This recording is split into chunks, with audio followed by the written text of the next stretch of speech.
Hello everyone, my name is Maria Arenivar, and the topic that I was researching for this assignment was sleep deprivation. So, what is sleep deprivation? It is defined as an effect or a condition from lack of sleep. A little fun fact that I found while I was researching this was 1 out of 3 adults actually suffer from sleep deprivation. For children, on average, between 50 to 75% of children actually also suffer from sleep deprivation. On average, children and adults should be sleeping anywhere from 7 to 9 hours a night. So, what are the main causes of sleep deprivation? Some of the causes are anywhere from anxiety, anything that you could feel like panic attacks are being arising, post-traumatic stress disorders, anything where you feel like you can't put your brain at ease. Stress. What stress is, it's a feeling of emotional or physical tension. That little brain just going over and over and over about certain things that you wish that you could change that cannot be changed, or what you can do to better, just a lot of different situations. Changes of schedule. Everybody right now with COVID has probably had a change of schedule. Maybe before you were sleeping at night, but with everything being closed and everything being shut down, a lot of people felt like they didn't need to be sleeping on average how they were sleeping before. What was the point of going to sleep at 8 p.m. and waking up at 5 if the same routine was going to happen over and over the next night, the next day, and there was no changes being made for that. Chronic pain. Chronic pain is any type of like back pain, joints, muscles, anywhere where you feel that constant pain all over your body might not be able to let you sleep. You might have, for example, a toothache. Toothaches sometimes cause you to have chronic pain in your jaw, and just that palpitations might keep you up at night trying to find that comforting spot for you to be able to put your head to rest, and you're not able to fully get that 7 to 9 hours of sleep.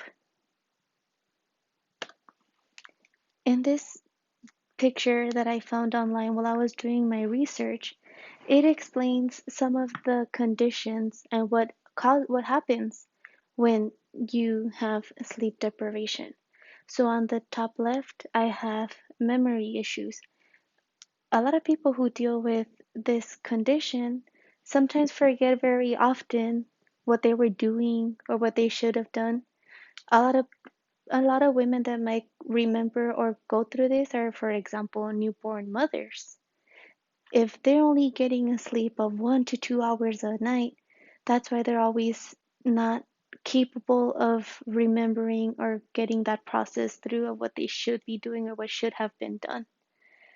Right below it, we have mood changes. In the research that I found, a lot of people say that they're more agitated, that they're more willing to be snappy and snarky and not be who they are whenever they get that full sleep. A good example is if you didn't get a full night's sleep and you know that the next day you have to go to work and deal with certain people or problems, it makes your day more uncomfortable for you to be able to surpass. We also have a weakening of the weakened immunity. A lot of people who don't get that good sleep also get more sicker constantly throughout the year. You'll start getting the common cold, you'll get the flu because you're more exposed, it's more weakened, so it'll be more easier for you to catch anything that is out in the open. You also will have High blood pressure. It is explained that high blood pressure, if you don't sleep, it starts causing you problems, and you'll start getting high blood pressure. So with memory loss, we also have trouble thinking, trouble with what is considered common sense. So if you're not able to get that full sleep, you'll and it's happened. A lot of people who haven't had a good night's sleep fall asleep on the road. There's a lot of accidents that are happening because a lot of people don't actually sleep as how they should be sleeping. They also have low sex drive. Um, yeah, I don't want to get too much into that one, but yes, we also, apart from having a high risk of diabetes, we also have heart disease.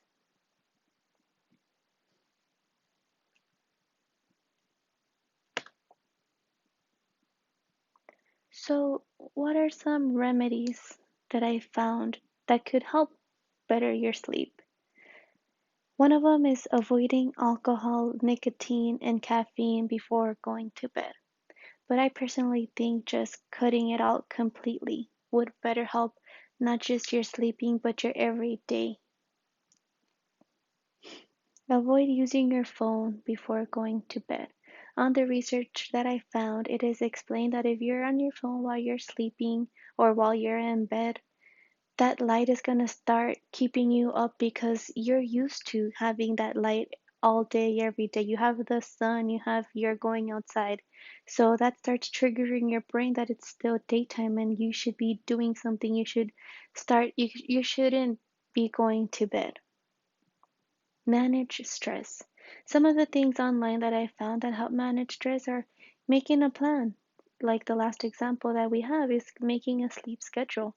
If you were to make a sleep schedule, you're gonna stop having those little naps here and there throughout the day that are in the long run gonna affect you and not help you with your sleep at the night.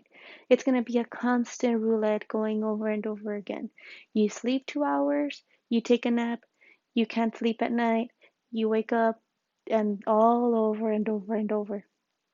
So if you make a plan, you have a schedule, and you stick to that schedule, that should help you with avoiding, or if not if not worsening, making it better. Maybe you go from sleeping 3 hours to maybe five. It's not the average, but it helps you. It helps your brain get back to where it should be. It shouldn't be all mushy and going back and forth of what should and what is right and what is wrong.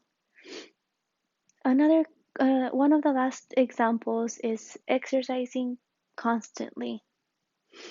With exercising constantly, you make your brain work, you make your body tired.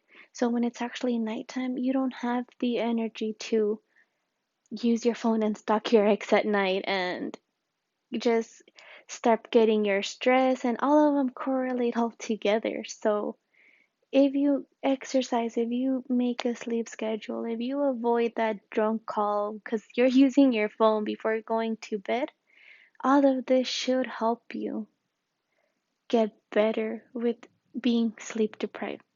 And not just that, if you start doing these little steps little by little, you're not gonna start wasting money whenever you wake up and, oh, I need that cup of coffee because I didn't get that much sleep last night.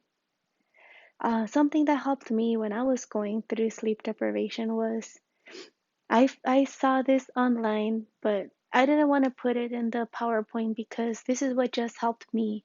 I haven't seen anywhere else, but to me personally, and maybe if anybody is going through this, maybe this could help them. Um, I read online is if you're going to sleep, like how your parents used to tell you, count the sheeps.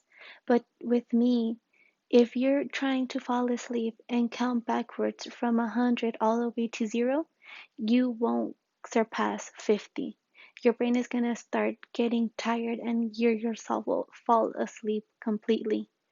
Exercising really helped me personally, so hey, I don't just sleep better, I also feel better about myself as well. So I hope this explained a little bit to you guys about what I learned myself.